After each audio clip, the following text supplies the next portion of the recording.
Hello and welcome. I'm Asima Katauka and you are watching NewsX. Well, let's take a look at some of the top stories.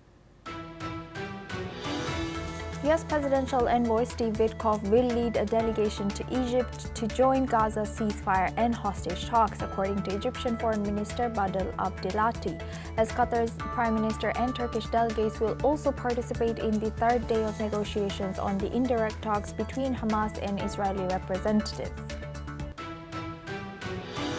Swedish climate activist Greta Thunberg has claimed that she was kidnapped and tortured by Israeli forces after being detained with 478 others from the global Smoots flotilla, which attempted to deliver aid to Gaza, according to statements made at a press conference. Meanwhile, according to UN reports, Israeli shelling in Gaza continues despite US calls for a pause during ongoing ceasefire negotiations in Qatar. Russian President Vladimir Putin has claimed on his 73rd birthday that Russian forces have captured nearly 5,000 square kilometers of Ukrainian territory in 2025. While a top Russian commander said troops are advancing in all directions, however, Ukrainian President Volodymyr Zelensky has dismissed the claims and pointed to gains in Donetsk. 3 people were killed and 1 injured in a Ukrainian missile strike on Maslova Pristan in Russia's Belgorod region, Governor Vyacheslav Gladkov has said, with rescue teams, according to clear rubble that may still have trapped victims. The attack damaged a sports center near the Ukraine border, and Ukraine has not commented on this incident yet. U.S. President Donald Trump's threat to invoke the Insurrection Act to deploy military forces in Democratic-led cities has escalated tensions, with Illinois Governor J.B. Pritzker accusing him of using troops as a political weapon. Legal battles have emerged over National Guard deployments, and a federal judge temporarily blocked the troop presence.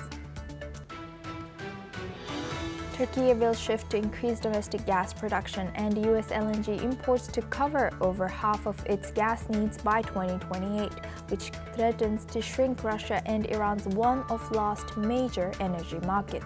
U.S. President Donald Trump has pressured Turkish President Recep Tayyip Erdogan to cut energy ties with Moscow and Tehran.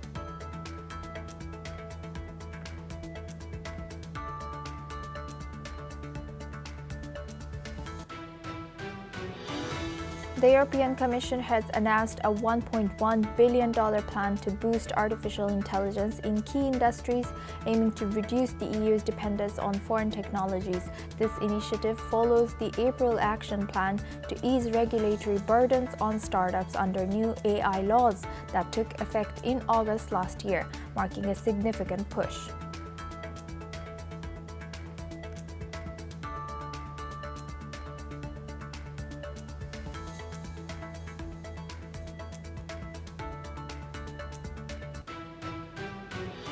Now we have a breaking news. TTP terrorists have ambushed a Pakistani military convoy near the Afghan border, killing 11 Pakistani soldiers, army soldiers from the 216 wing. The ambush took place in central Kur-Ram in Khyber Pakhtunkhwa. Several soldiers have been injured and are missing. This comes as in recent months reports of the Pakistani Taliban's attacks on Pakistani security forces have surfaced.